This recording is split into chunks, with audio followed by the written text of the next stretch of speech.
hoje, para mim está sendo uma emoção muito grande, porque eu estou recebendo 2 dinossauros enormes aqui na nossa sala, e eu estou muito feliz porque eu amo eles, entendeu? Eu amo, são 2 amigos que eu amo. Um foi meu diretor, foi a pessoa que ensinou o que eu sei de televisão, e o outro é um grande amigo que, pô, eu sou fã desde sempre, desde quando adoro o humor dele e da equipe do Café com Bobagem. Eu estou aqui com Zé Américo e com Vanderlei Villanova. Que esse é o importante. O importante do programa é o Vanderlei Villanova. Somos todos importantes, porque é muito bom ter a junção, o nosso trio aqui. É muito bom porque, pô, eu gosto muito de vocês, né? Vocês sabem, é um amor muito grande que eu tenho. E assim, se o podcast virar ou não virar, o importante é que eu tenho esse aqui com a gente, nós 3. Isso vai ficar para mim pro resto da vida. Já virou, tá, porque tem uma história muito legal que eu vivi com vocês. Então, olha, fiquem ligados aí, porque tem muita história boa sobre bastidores de programa de TV, criação de quadro. Poxa, nós vamos adorar ter a sua companhia, tá bom? Vamos começar. Zé, primeiro, muito obrigado por estar aqui. Pô, agradeço demais. Para mim é um enorme prazer, né? Eu já estive desse lado aí, né? Porque você no Café com Bobagem, na nossa rádio, na Play, eu fui 2 vezes. Fui uma com o Naim, né? E o Naim atrasou. Isso. E fui com o Ovelha. O Naim atrasou, você me colocou lá, Bip, vai. O Naim não chega, vai você falar aí. Aí eu fui falar das histórias, o Betinho falou, para, Zé, deixa... Faz um programa só com ele. Mas eu fui, deixa eu te falar um negócio. Você é um cara das pessoas mais legais que eu já conheci. Não tô de zoeira agora. Há muito tempo atrás, eu não sei se você vai lembrar, e eu não lembro exatamente o que foi. Uma emissora queria fazer um programa e a gente não era tão amigo assim. Você me pegou no seu carro e você me levou para falar com as pessoas. E assim, como se eu fosse seu artista, falando, não, ele vai fazer isso, ele pode fazer. Acabou que não deu certo, mas eu achei um negócio tão espetacular da sua parte, porque a gente vive num meio onde ninguém ajuda ninguém e quem pode pisa na cabeça dos outros para continuar. E eu acho, e isso não é que você fez comigo, isso é uma coisa da sua personalidade que eu já vi você fazer com o Ovelha, já vi você fazer com o Naim, já vi você fazer com pessoas que trabalhavam com você, e eu acho muito legal, porque você faz uma coisa que quem está com você sempre na tua cabeça é a melhor pessoa do mundo. Sim, e eu sei que você escolhe essas pessoas para estar com você, e eu não vou esquecer dessa sua atitude nunca, jamais. Mas eu sempre faria e faria de novo, né? Você tem um talento maravilhoso, foi o talento que eu quis mostrar para as pessoas que talvez não te conhecessem, né? O Vanderlei foi o meu diretor, e assim, se tem uma pessoa que nasceu na televisão, que é uma televisão em forma humana, é o Vanderlei Villanova. Né? Então, eu aprendi com o melhor diretor. Vanderlei, muito obrigado. Obrigado por você estar aqui com nós, na nossa sala aqui, né? Falar de produtor. Você já foi produtor um dia, né? Você fez produção de programa, pelo que eu vi. Você fez até o Arrelia. Você fez muitas coisas da televisão que é muito bacana, né? E eu quero, primeiramente, perguntar para você qual é hoje em dia você está trabalhando na IPTV, é isso? Você está dirigindo a emissora? É uma empresa que está levando conteúdo para todo o Brasil, que hoje hoje existe a tal da banda KU, né? Que o governo está substituindo as antenas parabólicas analógicas, né? Sim. Tanto é que agora no dia 18 último, a Rede Globo desligou todas os sinais das antenas dele antigas, que seriam as analógicas, né? Sim. Agora o governo instituiu uma banda KU que é 5G e digital, ou seja, pega no Brasil e a qualidade bem melhor, né? Maravilhosa qualidade. Para você ter uma ideia, a ideia do governo até dezembro é distribuir 18 milhões de antenas, porque é como se fosse uma net. Né? É grátis. Se alguém quiser comprar na Santa Efigênia, o kit completo, tudo custa R$220. Barato. São 60 canais de televisão com conteúdos diversos, com qualidade digital, ótimo. 5G, com 15 canais de rádio, porque às vezes o cara tem uma fazenda lá no interiorzão do Amazonas, onde não chega nada, vai chegar o sinal da Rádio Bandeirante, da Jovem Pan,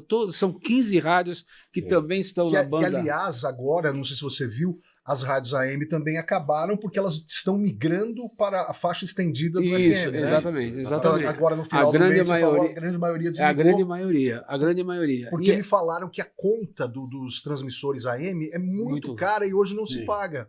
Não se paga a conta. Então, migrando para faixa estendida, que não é todo carro que tem, o meu não tem, por exemplo. Os carros mais novos o meu já tem. tem. Os carros mais novos. E aí tá todo mundo indo e a qualidade é bem melhor que o AM. E uma coisa que é interessante, que você estava falando no momento, nós temos muito conteúdos também na nossa vida, juntando tudo. Sim. E às vezes a pessoa faz um programa, eu vou dar um exemplo, nosso companheiro Ivo Morgante, né? Apresentador do Aqui Agora. Isso. Ele faz um programa muito bacana chamado Carangas do Brasil. Então ele pega colecionadores.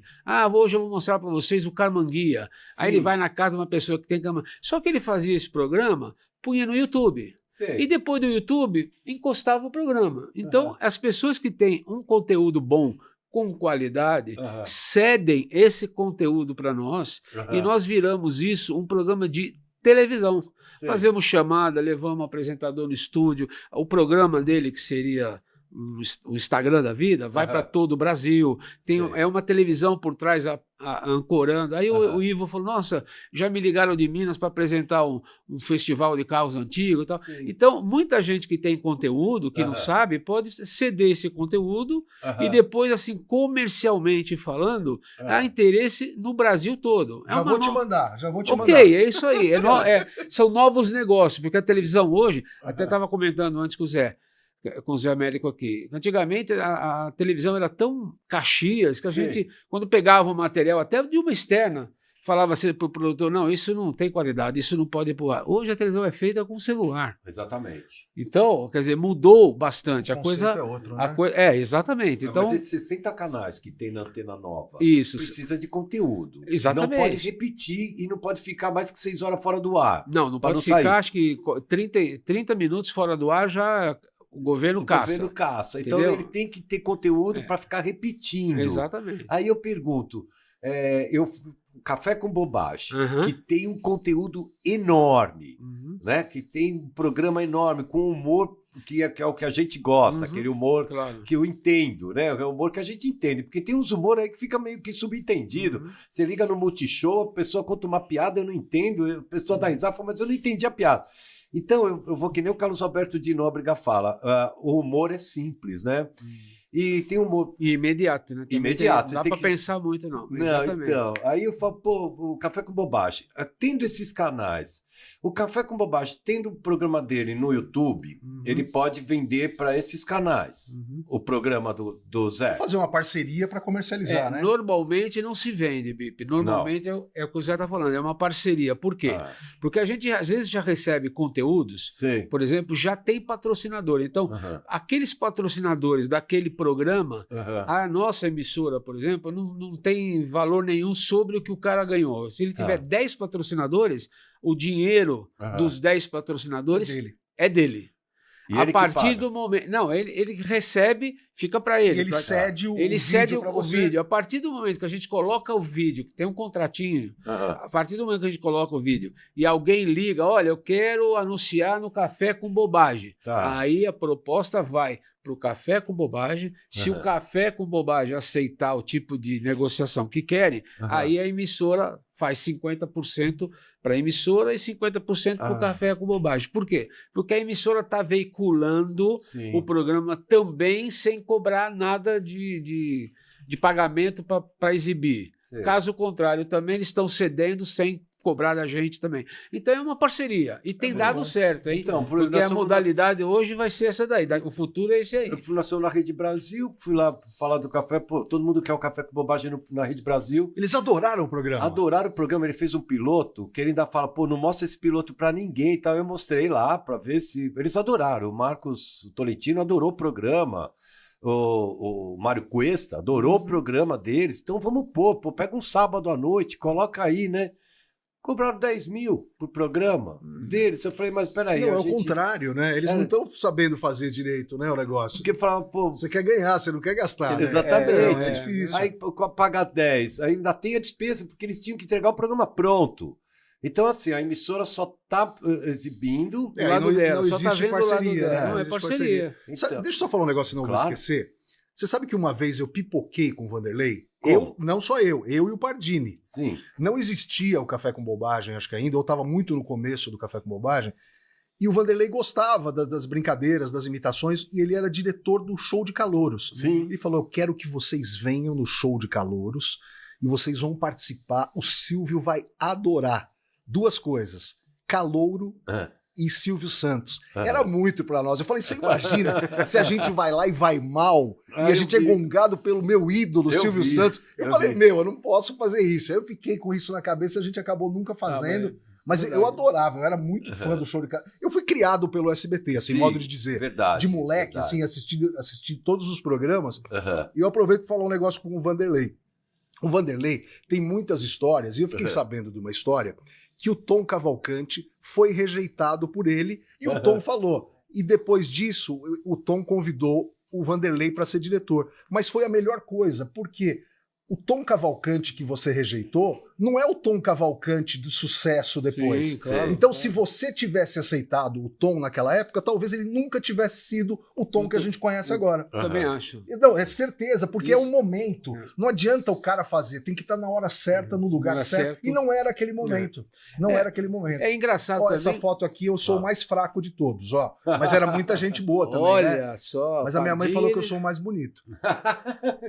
Isso era um show do Tom lá no... Isso era no show do Tom e do Chico Anísio no Olímpia. No Olímpia, eu fui ver esse show. Foi também. demais esse show. Acho que tem uma foto. Eu também teria uma foto nesse dia. Eu acho que tem. Depois eu fui jantar com o Moacir e ele pagou a conta.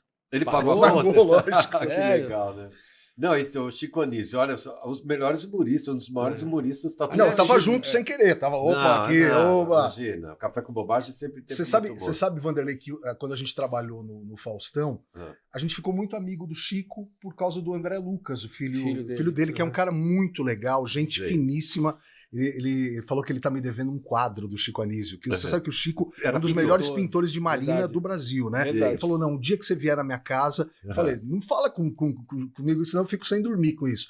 E aí ele falou assim, meu pai quer dirigir o show de vocês, mas a gente mandou o nosso show gravado, tudo, mas infelizmente ele ficou doente e não deu. Mas eu tenho essa coisa dele falar que queria dirigir o nosso show, não deu tempo. Meu pai trabalhou na Chico City, era Arnaud Rodrigues e Chico Anísio. O dono da Chico City era um tal de Júnior, dono da Arte Show, que trouxe o Kiss pro Brasil. Sensacional. E ele tinha Chico City. Painho, tô sofrendo mal de amor. Painho, tinha e vendeu muito disco. E o Arnaud Rodrigues, que era eles cabeça do negócio. Cabeça, né? Aí fui encontrar o Arnaud depois, muito tempo depois, na praça.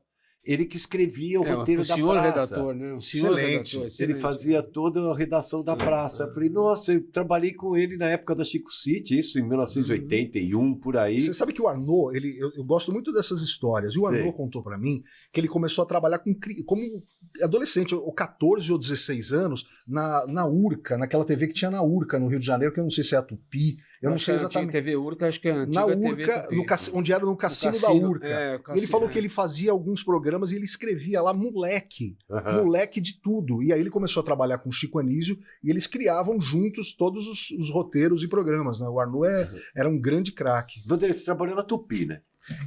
Eu comecei minha vida na Tupi, né? Eu e o João Kleber, que hoje é o João Kleber da televisão, nós éramos vizinhos, né? E a gente cismou... É de Santana, né? É de Santana. O João Kleber falou pra mim que o pai dele vendia bilhete de loteria. Isso, e a mãe dele fazia bolo pra mim. Delícia. Olha que legal. Aí eu ia na casa dele, a mãe dele falava, Vanderlei, hoje você quer bolo do quê? Aí ele se adiantava, disse chocolate, mãe, eu tô falando com o Vanderlei. Eu falava laranja. Aí ia fazer de laranja, ele ficava doido. E a gente ia de figuração, porque eu já fazia na Record. Eu comecei com 14 para 15 anos na Record, com um diretor maravilhoso, um ator também fantástico, chamado Durval de Souza, que era o pai da Regina. O pai da Regina. Da Hebe, né? A produtora da Hebe na época, né? Legal. E ele era um comediante que fazia os Trapalhões, ele era um comediante maravilhoso. Que legal. E na época a Praça da Alegria era um sucesso com o Manel da Nóbrega na Record. E aí o Durval de Souza inventou um programa chamado Aí Vem Crianças, que fazia exatamente os personagens da praça, miniaturas infantis. Que nem a pracinha que o Marcelo fez. Isso, exatamente. E eu fazia 3 personagens. Eu fazia o a relia, que a peruca que eu usava e a bengala era do próprio Valdemar Seissel, que era o Arrelia. E que era meu vizinho do prédio. Eu fui muito naquele prédio, devolver e buscar Olha peruca. que legal. Que coincidência. Fiz o Vagareza, que era meu padrinho artístico, chamava Hamilton Augusto. Ele era marido da Siva. A Siva tinha a Siva Balé aqui na esquina do Pacaembu, uma academia de balé maravilhosa. Ela era fantástica. Aliás, as filhas do Silvio pequenas, todas estudaram balé com a Siva Balé, e fiz o Homem de Tu, lá, o Simplício, que fazia homem, sabe? E assim, comecei minha vida assim. Então, saía dali, ia para TV Tupi com o João Kleber e tal. E um dia, nós estamos almoçando lá no bandejão, gravando, eu acho que na época eram os Trapalhões com o famoso Tito de Migro. Você lembra do Tito de Migro? Lembro, de nome. Tito de Migro. Ele era o diretor, ele era meio espanhol, né? Que ele falava, Odi, por que não grava, Odi? E aí nós estamos trabalhando lá, eu com a bandeja na mão, queria sentar, e eu olho, tem um lugarzinho ali, do lado tinha um diretor chamado Paulo Celestino, Cobra, e do lado o Wilton Franco. Putz, caramba. Eu falei assim, sabe quando eu vou sentar ali? Nunca.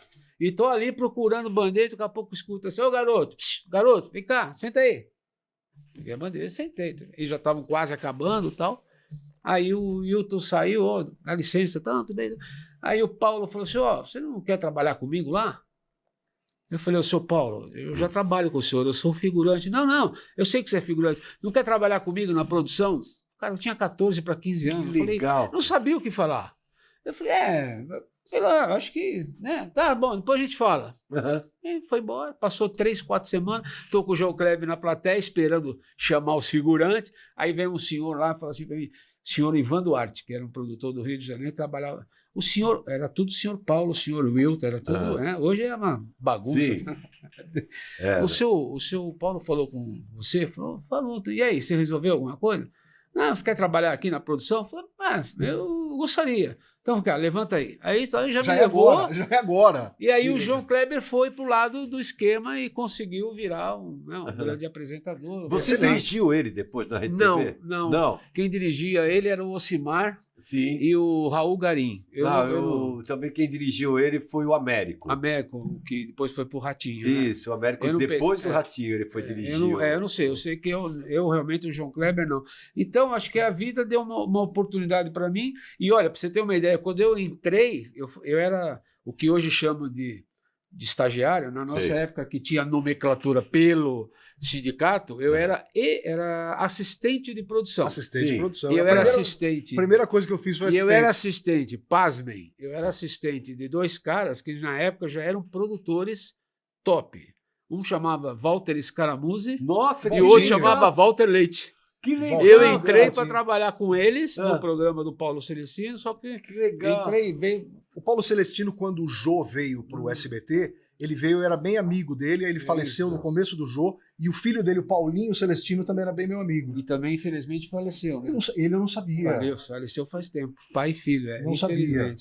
Mas então, a vida começou assim, aí depois eu fui, até que encontrei uma pessoa maravilhosa que ficamos amigos, chamado Valentino Guzzo, que todo mundo conhece. É uma pessoa incrivelmente fantástica, mas é uma pessoa maravilhosa. E ele era Silvio Santos e eu comecei a dirigir o programa Raul Gil na Record. Sim, eu lembro. E aí ia na casa dele, ele ia na minha. Tá. Um dia ele falou para mim assim, olha, vai lá que eu vou te apresentar para o Silvio. Vou falar com o Silvio. Ele falou, não, Valentino, deixa, eu nunca pedi nada. Não, deixa, Valentino. Não. Aí um dia ele falou, o Silvio vai falar com você. Vai lá domingo. Cheguei 7 horas da manhã, na padaria da esquina do João. Do Mané. Padaria do Mané. Era demais. E aliás, né, para quem é de São Paulo, da Zona Norte, aquela padaria era tão legal, mas tão legal porque todas as pessoas que trabalhavam e mais 300 pessoas do auditório iam comer lá. Era lotado. O dia que saiu o teatro, faliu a padaria. Acabou, faliu a padaria. Aí depois tentaram abrir outra, não sei se você sabe. Ele tinha até aberto no andar de cima um restaurante. E ele chamava a gente para fazer churrasco. Era sensacional. Exatamente. Eu às vezes eu gravava o Viva a Noite, saía tarde do Viva a Noite, acabava tipo 1h da manhã, eu morava em Poá. Aí no dia seguinte tinha Angélica, o TV Animal às 9 da manhã. Eu dormia na padaria do Mané. Deixa eu falar uma legal. Eu dormia na padaria do Mané. Deixa eu falar uma, quando eu tinha 16 anos, eu fui ser calouro do Viva a Noite. Olha essa história, Vanderlei. Eu sei lá, eu ia imitar sei lá, se era o Lula, o que era. E eu ensaiei essa piada o dia inteiro, das 10 horas da manhã.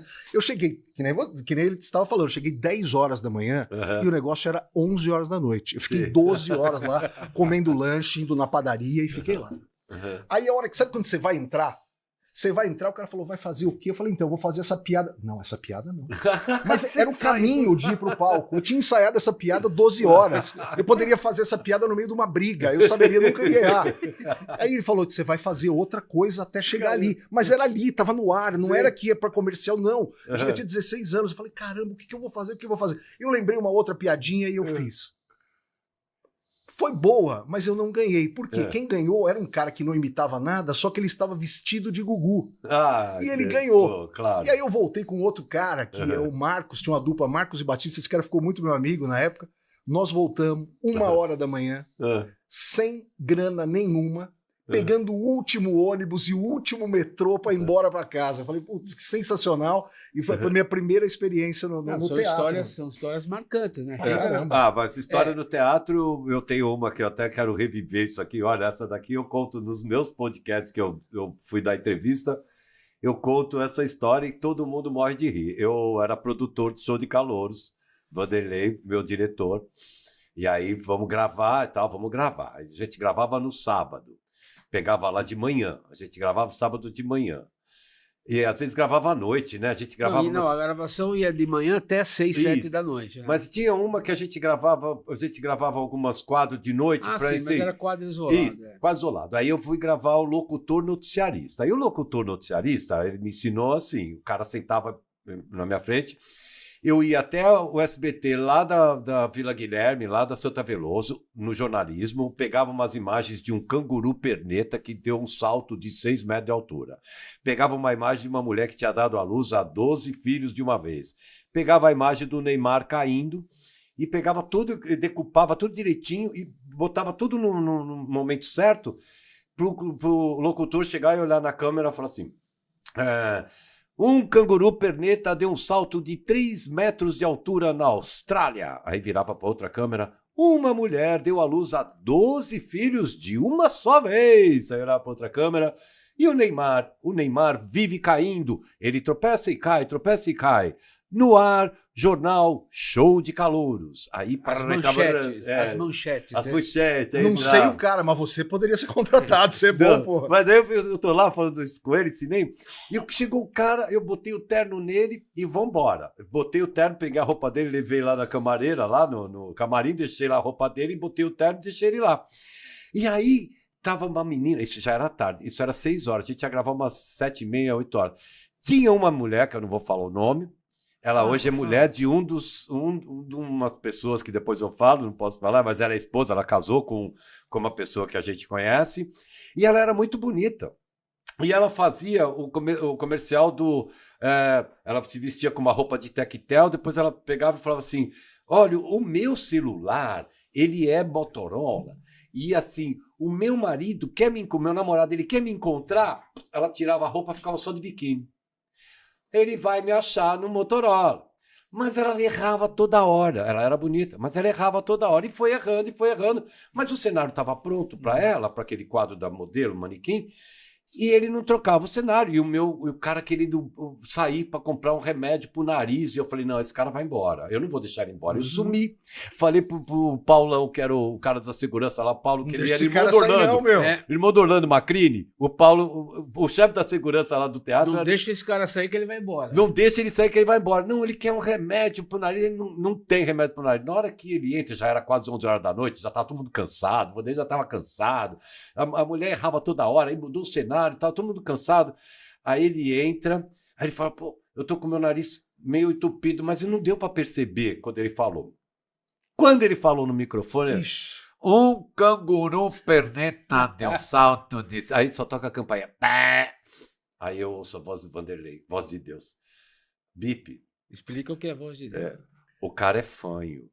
Eu falei, não é possível. Ele não era fã. Bip, sobe aqui.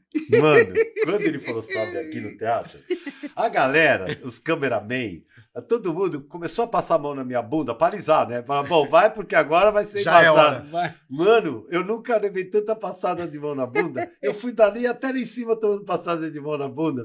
E, pô, Bip, o cara é fanho, Bip. Como é que você faz? Aí, mano, você tá todo mundo cansado. Aí não tinha remédio, ninguém tinha um Sorine, nada, ninguém tinha nada para arrumar. Aí ele mandou dispensar, o cara ficou bravo comigo, queria me pegar, eu tive que sair por outra porta, ele queria me bater. Ah, não, a gente vai remarcar, eu não venho mais aqui. Mas assim, é porque demorava muito para gravar. E hoje esse cara é o William Bonner, né? Você vê que coisa, né? Não, ele nem era. Essa aí, ó, esse é o humorista aí, ó. Então, rápido. Então, mas aí eu teve uma menina lá que fez ela fez uma repórter que nós fizemos o Cigano. Nossa, nós arrumamos um cigano. O Luiz Ricardo morava no Imirim. E lá no Imirim tinha um monte de cigano. E eu conheci um cara chamado, que ele era cigano, ele fez uma festa. Mas cigano bom, cigano. Dente de ouro, aqueles perfeitos. Cigano. Tinha uma novela do Cigano, tinha uma novela chamada Cigano. E ali fizeram uma fogueira, assaram um leitão, puseram roupa, eu tirei 10. A menina, as mulheres fecharam a repórter, aí quando ela baixou, que ela levantou, ela já levantou vestida de cigana. Nossa, eu ganhei 10 de todo mundo, nota 10 de todo mundo. E aquela menina se deu bem, hoje ela é repórter da TV Aparecida, já está há muito tempo na TV Aparecida, mas ela começou no Show de Calouros. Legal. Fábio Assunção começou com você, não foi? Não, tem muita gente que começou. Sim. E a gente, como o Zé falou, eu não sabia que era naquela época. Essa história do Tom apareceu lá. Mas o Silvio. Foi a melhor coisa. Na época, inclusive, posso falar aqui, Sim. O Silvio estava pé da vida com uma série de coisas, ele estava muito nervoso, não queria, porque todo mundo que entrava ali, todo mundo imitava ou o Silvio ou o Lombardi. Sim, verdade. Aí um dia ele me chamou, avisa lá todo mundo, olha, por favor, não quero ninguém imitando o Silvio e Lombardi e tal. Aí fui eu e o Valentino lá atrás, você lembra disso? Tinha 80 pessoas, né? Verdade. Só de calor a gente fazia 40 calouros, lembra? Verdade. Pusemos 2 cadeiras de plástico, subimos nas cadeiras e disse, atenção, gente, por favor, presta atenção, quem entrar não pode imitar o Silvio, porque ele é uns calouros meio doidinho, né?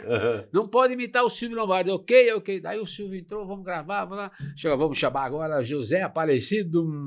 Aí o cara entrou, chegou no microfone, a primeira coisa, oi, Silvio! Sensacional. Aí ele parou, para, tudo que a gente já conhece, parou, vira pra mim e fala assim, você não entendeu o que eu falei? Entendi, ele que não entendeu, pô. Exatamente, ele que não foi entendeu. Essa resposta. Não, deixa comigo, eu entendi. Peguei o cara, levei de volta lá para trás, subimos na cadeira. Gente, não pode, bicho, era uma atrás da outra. Você sabe uma pessoa que eu achei que foi super bem por causa do Show de Calouros, que pra mim é o melhor cara de humor da TV?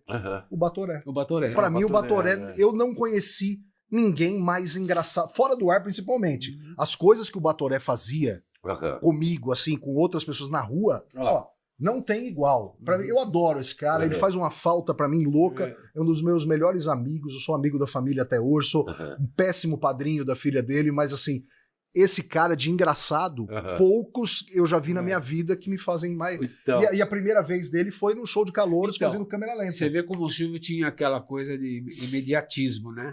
Ele foi fazer o que na época ele fazia câmera lenta. Então ele foi com o uniforme da seleção brasileira e fazia um negócio no meio do palco assim e tal. Mas aí ele começou a se soltar e o Silvio começou a gostar do papo dele e começou a contar piada pro Silvio. E ele tem porque a velha... até hoje, ele fala... Até quando ele tava vivo, ele falava, olha, foram 23 minutos que mudaram a minha vida. E aí, uma outra coisa... Só para completar, quando acabou tudo, que ele foi um show mesmo, ele fazia os negócios, matar a bola no peito, fazia uns negócios muito legais, mas quando acabou tudo, ele deu o prêmio lá para ele e tal, quando acabou, deu um intervalo, ele falou para mim, leva esse garoto lá no Carlos Alberto de Nóbrega. E foi você que levou? Fui eu que levei, mas a pedida do Silvio, né? Sei. Porque lá você sabe que não entrava ninguém sem... Sim, mas agora deixa eu te falar por quê. Isso daí foi em 1987, sei lá que ano. Por aí. Por que eu tô te falando isso? Que eu recebi, alguns meses atrás, 2024, um cara na Alemanha fazendo a mesma coisa e os comentários falando, nossa, que gênio. Que tu falando, não, o Batoré fazia isso em 87. Na Alemanha, isso? Você não era nem nascido, deve ter achado no YouTube fazendo em alemão. Então, mas o legal é que quando a gente ia pegar o calouro, tinha uma ficha. Aí o maestro Zezinho ficava lá, tocava e tal. Aí, quando eu cantava muito mal, ele era muito ruim, cantava ruim, a gente colocava MB, que era muito bom. Falava pro cara, ó, muito bom, Rose. Aí a Rose punha muito bom, MB, ele já sabia que era muito ruim. Então, a gente fazia o contrário. Códigos, né? Era o código. Aí a gente falava assim para ele, olha, ele canta bem, né? Vamos te chamar. Você tem que aguardar, porque tem muita gente na frente. Aí, mano, porque já tinha o MB que ele não ia nunca entrar. Sabe uma das coisas que mais me marcavam? Quando entrava aqueles calouros desembestados e passava pelo microfone. Aquilo era uma das coisas que eu mais gostava. Então, aquilo ali, nós sem querer, eu falei assim, mas sem querer nós inventamos. Porque como era muita gente lá atrás, a boca de cena para entrar era pequena. Saía que nem... Então a gente não sabia quem o Silvio ia chamar na ficha. Então ele pegava lá meia dúzia de fichas, vamos chamar, e você não sabia. Então o Valentino ficava numa ponta e eu ficava noutra. E aí falava, José, vamos chamar agora... vou chamar o Zé Américo. O cara levantava a mão, o Valentino pegou pegava o cara e empurrava ele. E puxava. Quando ele puxou uma vez, agora isso é verdadeiro. É bastidores, nós temos que contar. Verdade, ele puxou o cara para entrar no palco, porque não dava para passar no meio. Que o cara saiu de uma coxinha e passou correndo e passou para outra. Ele não entrou no palco. E aquilo, quando o cara passou, o auditório veio abaixo, né? Sim, ficou engraçado. Aí o cara voltou, chama aí o rapaz de novo, vem cá, você entrou errado aí aqui. Quem empurrou você?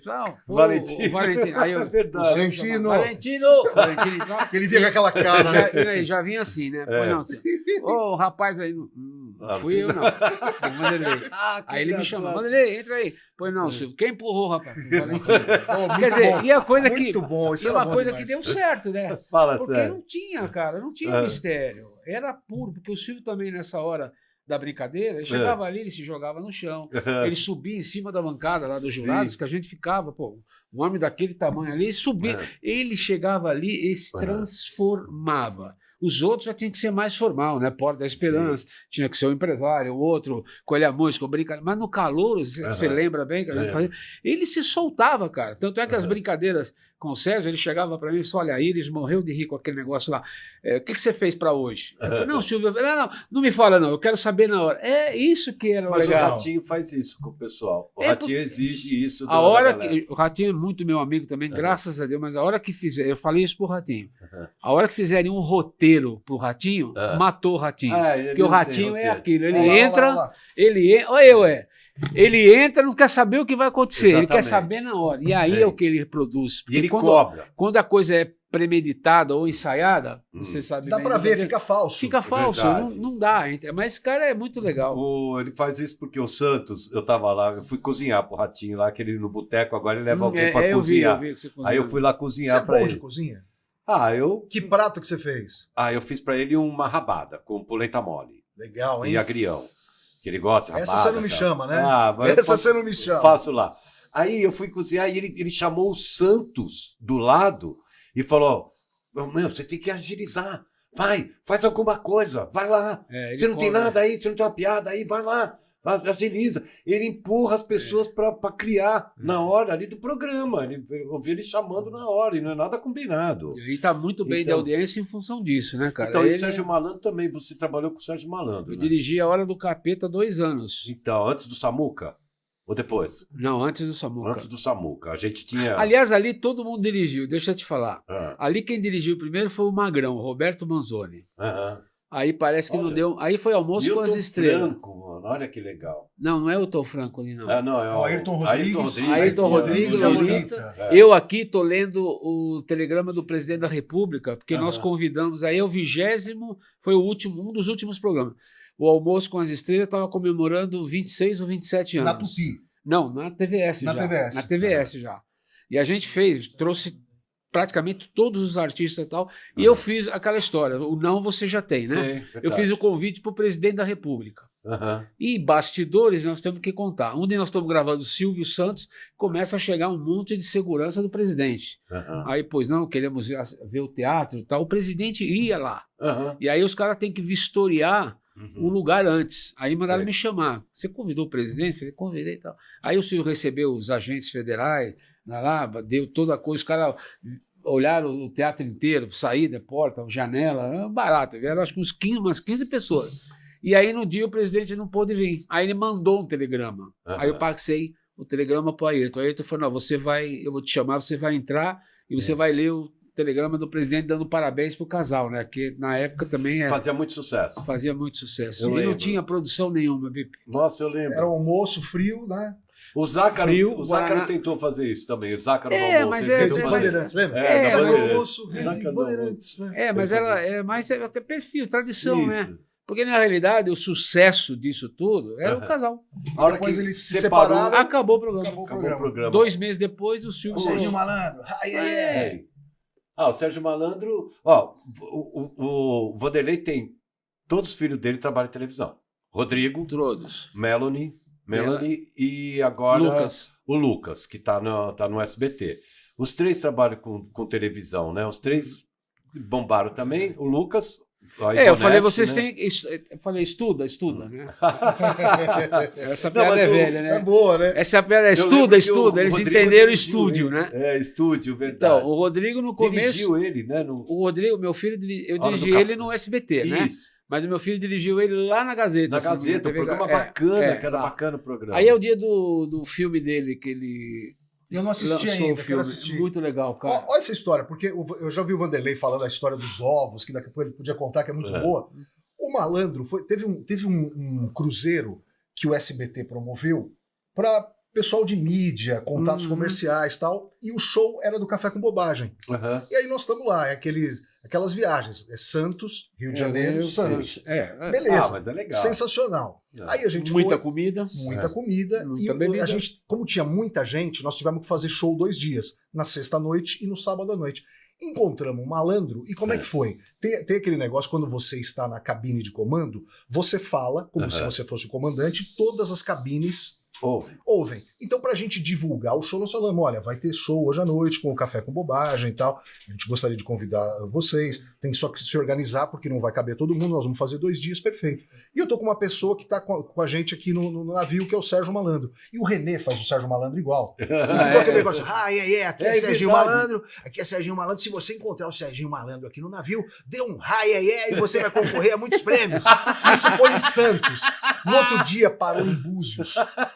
E a gente tava andando em Búzios, o Malandro gritando, vem aqui, que eu quero falar com vocês, vem aqui. Eu já tomei uns 500 vamos se ferrar, uma merda, não sei o quê. E aí o Malandro falou assim, eu queria muito participar do show de vocês, eu nunca fiz stand-up. Eu falei, então você vai fazer hoje. Ele falou, mas o que eu falo? Eu falei, conta a história do general, que vai arrebentar. Fantástico. Ele contou a história do general e ele fez a coisa mais louca do mundo. Ele pegou as mulheres mais jovens, que eu digo assim, 30, 28, 35 anos, e pegou 4 ou 5 meninas e falou, eu tenho certeza que vocês sabem, vocês queriam ser paquitas, e dançou a coreografia da Xuxa e todas as meninas sabiam. Foi sensacional. E ele falou, foi o primeiro show essa com o Chico Anísio. Foi no dia que a minha felicidade, porque ele falou que esse dia ele ia dirigir o show, que o André Lucas arrumou. E aí foi assim, o Malandro, a primeira vez que ele fez show foi com a gente. Mas eu assisti essa história do coronel, do Jô Soares. É maravilhoso, do general. Do general lá, do Jô Soares. Era o pai dele, o padrasto dele, né? Do banheiro, é maravilhoso. Mano, eu ria demais. Ele é realmente... Você vê, esse humor que eu acho que o Carlos Alberto prega, que é o humor simples, da Praça é Nossa, que é aquela conta de história, né? Outro dia eu vi um corte do... Olha como eu era magro. Eu já fui magro, tá, gente? Eu já fui magro. Tempo aquele de paletó, gravata, borboleta, é você, não? É o outro. Você é o outro? Mas o que eu vejo que a gente vê, Jô Soares, né? A gente sentia muita saudade do Jô, né? Eu fui o primeiro cara, quando o Jô veio pro SBT, gravando, o primeiro quadro fui eu que gravei. Imagina o meu nervoso. Nossa, que bacana. Primeiro quadro? Primeiro, tinha 19 anos. Era aquele conversa ao pé do rádio, que eu era locutor. Tá. Então, porque foi assim. Você lembra do Enfio, aquele Lógico, claro. O Enfio estava muito doente. E aí chamaram todos os humoristas que existiam em São Paulo. Olha, nós vamos fazer um show no Projeto Radial Leste e toda a grana vai ser pro Enfio. E nós fomos fazer da rádio. E eu fiz umas imitações esse dia, estavam boas as minhas imitações. Chegou uma pessoa para mim e falou, você sabe imitar o presidente Sarney? Eu falei, não, mas vou aprender. Ele falou, você aprende para segunda-feira? Eu falei, claro. Eu fui para lá, e sem saber quem era ninguém. Uma pessoa me deu o texto e falou, olha, eu vou contracenar como se eu fosse o Jô Soares e você vai ser o presidente, vamos? Fiz uma vez. Na segunda, ele falou, poxa, muito bom, tá contratado. Era o Max Nunes. Graças a Deus que eu não sabia antes quem é, senão eu tinha me borrado na calça. Aí fui contratado, porque antes eu fazia o programa do Agildo. Sim. Que o Agildo tinha aquele negócio dos bonecos, eu fazia a voz do Jânio, do Antônio Hermílio, e eu era magrinho desse jeito, e eu ficava embaixo dos bonecos que a gente fazia a voz e a manipulação. Sentado 12 horas. Legal, mas não aguentava, porque eu era locutor de madrugada da PAN, eu ia dormindo, né? E aí eu fui pro Jô. Essa história é muito legal, porque eu ganhava, sei lá, 5, não sei o que lá, no programa do Agildo, que era muito melhor que na rádio. Sim. Aí passou o tempo, era uma inflação galopante. Aí eu fui falar na produção do Jô. A menina falou, você já está contratado. Quanto você ganhava? Eu falei, eu vou falar que ganhava 10, porque se ela me der os 5 já tá bom. Eu falei, não, eu ganhava 10, não sei o que lá, tal. Ela falou, então, porque aqui o nosso salário é outro. Eu falei, ixi, já era. Ela falou, aqui é 35, não sei o que lá. Aí eu parei. Falou, aceito. Não, eu parei, eu fiquei assim. Eu falei assim, como 35? Como assim? 35. Não, você não falou isso. Não, eu fiquei pensando, falei, não, eu já pensei, falei, não, vou comprar um carro, vou fazer alguma coisa.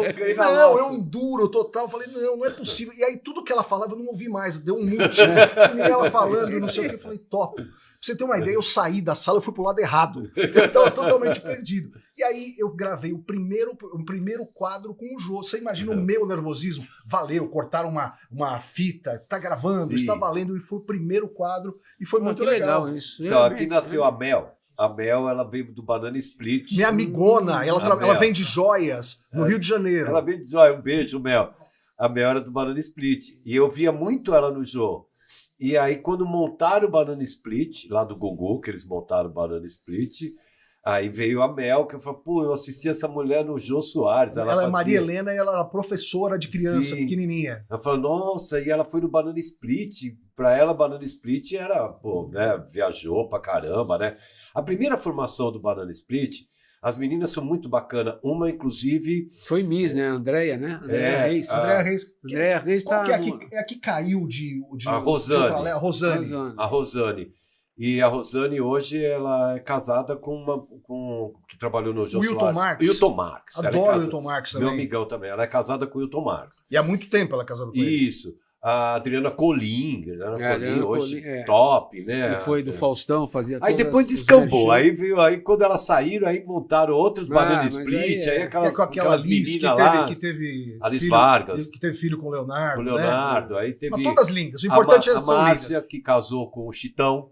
Ela do Banana Split. Que depois ela foi bailarina do Gugu. Ela era bailarina do Gugu. Exatamente. Aí eu botei ela pra dançar com o Chitão. Ela e a Amanda, que hoje tá no Ratinho. Sei. As duas Amanda pra dançar no Amanda Chitão. Fortuna? É. Você sabe que a Amanda, assim, há uns 20 anos atrás, ela já era o corpo perfeito da Academia Biorritmo. Sim. Você ia na Academia Biorritmo, tinha um corpo perfeito, torneado, com óleo, não sei o quê. Era da Amanda. Então, ela dançava com a Lígia. A Lígia era coordenadora, era a coreógrafa. Olá, o Carlos Alberto. Esse é o cara mais gente fina do mundo, padrinho do meu filho. Mandou uma bicicleta no aniversário do meu filho. Meu filho cresceu, a gente deixa essa bicicleta coberta, que nem uma joia lá em casa. O Carlos Alberto? Ele é um cara muito espetacular. Ele é o único artista desse tamanho que, se você ligar pra ele agora, é ele que atende. É verdade. Não é um assessor, mas seria a respeito do quê? Gostaria de falar o quê? Não, você mandou uma mensagem agora. E aí, Carlos Alberto, você tá bem? Ô, querido, você tá bem? Ele é super carinhoso. Ele é demais, né? Eu trabalhei com o Marcelo Nobrega. Eu falava Nobrega. Eu tô lá no dia, lá no SBT, lá na Vila Guilherme, no núcleo infantil. Falei, pô, vocês têm que colocar o Marcelo Nobrega aí, ele é da casa. Mano, o cara tava do lado. Ele olhou, bip, é Nóbrega. Eu, meu Deus, escuta aqui, Antônio Maria, é Nóbrega. Que ele é o Antônio Maria, diretor da Mara Maravilha. O Antônio Maria, ele trabalhou um tempo lá na Rede Brasil.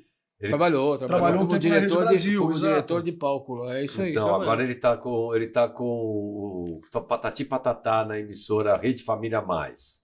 Ele trabalha lá, junto com o Paulinho, que era o maquinista. Não tá mais? Ele era o maquinista ele ficou doente. O Paulinho era o marido da Mara. O ex-marido da Mara. Ele tá dirigindo lá. Deixa eu só contar uma história do Sérgio Malandro, bastidor, do ovo. Oba.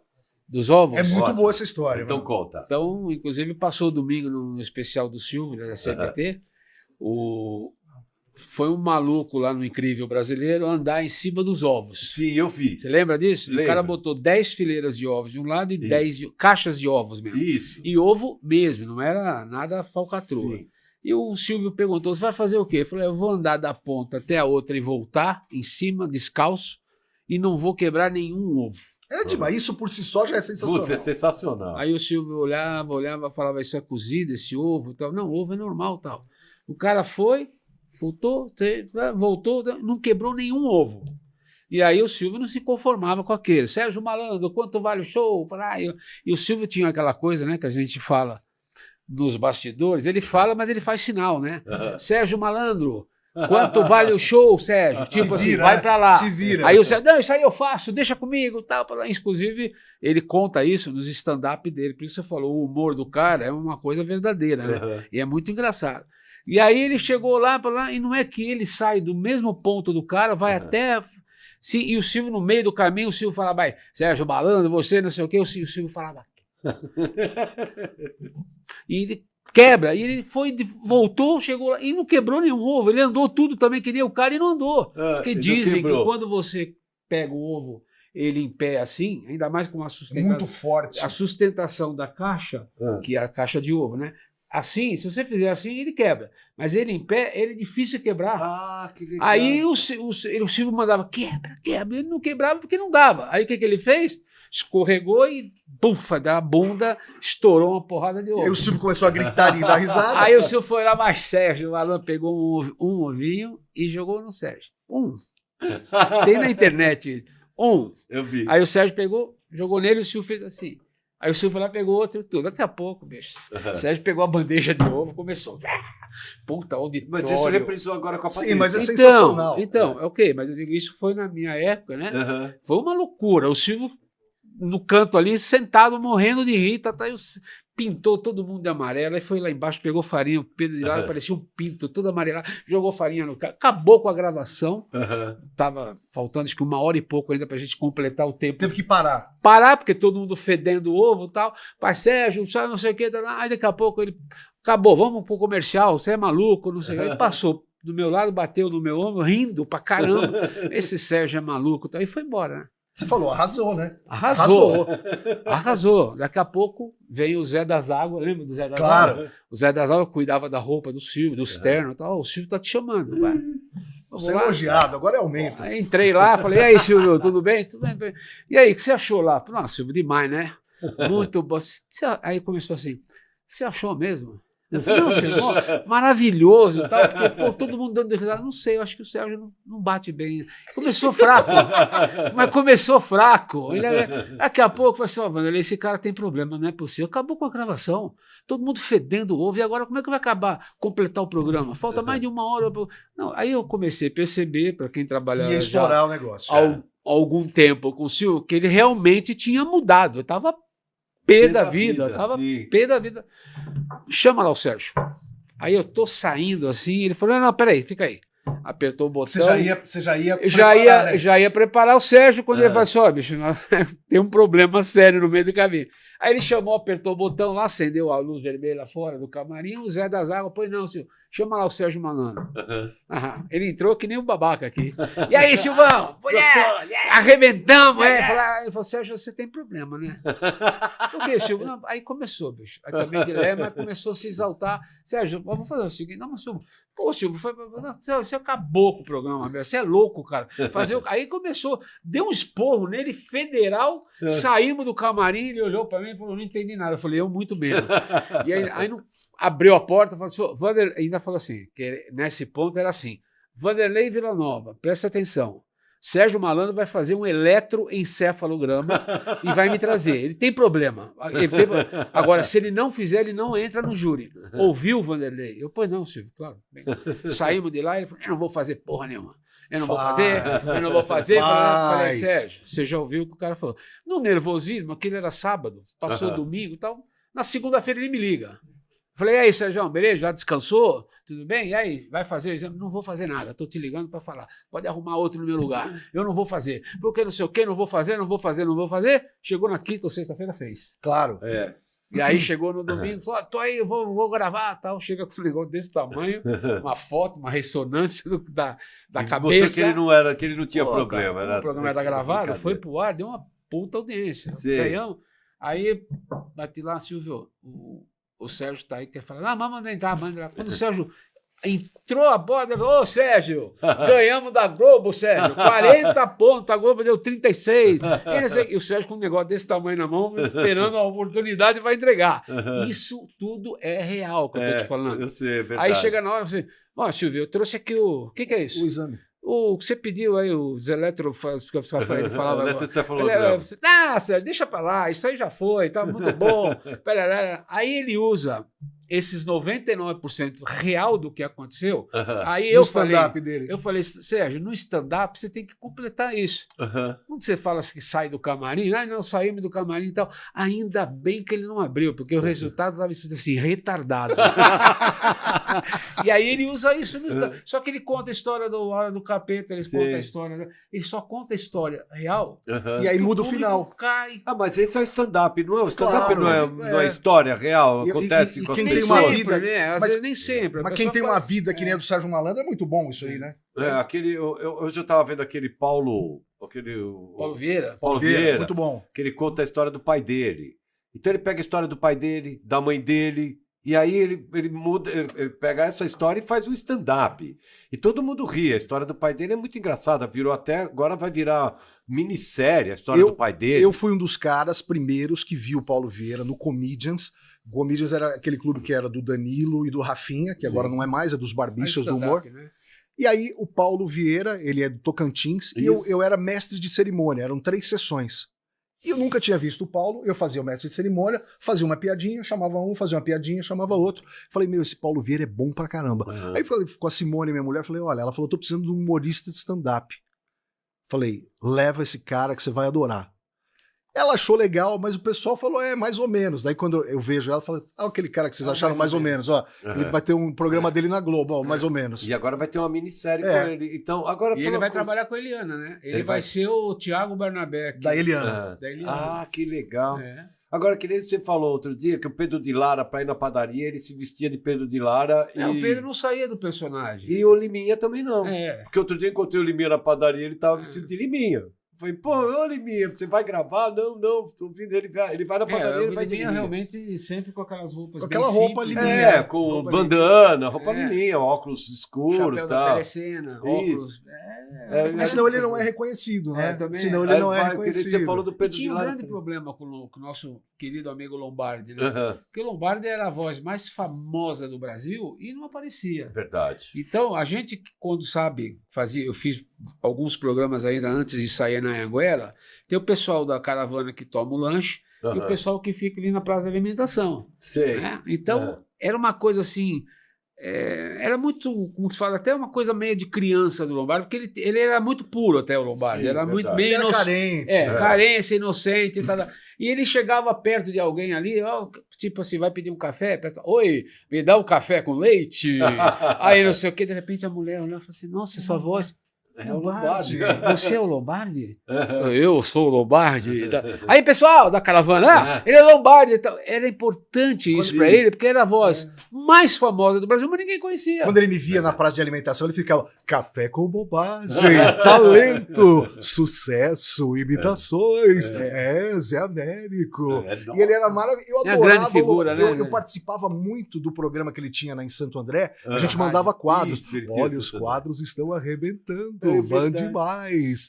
O Lombardi era um cara muito humilde, muito simples. Ele era dono, ele tinha ele queria ser dono da 97 FM, a família Constantino estava dividindo com ele. Eu sei que ele falava, e o Zé Antônio, meu amigo, né?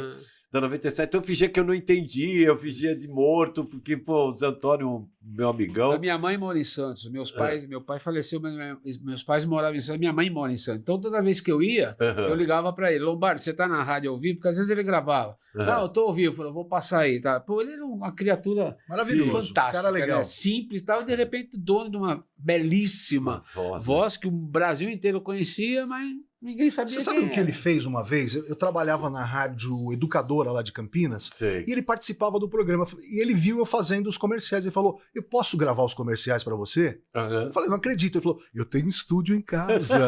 E aí ficava café com bobagem, oferecimento. E ele fazia todos os patrocinadores. Os caras falavam, mas é um Lombardi de verdade. Eu falei, é o Lombardi. Quando ele fazia aquelas gravações, né, que tinha antigamente, que era o secretário eletrônico. Ele fazia. Ele fez pra mim, mas ninguém acreditava que era ele. Ele falou, o cara imita igualzinho o Lombardi. Eu falei, não, é o Lombardi que tá falando.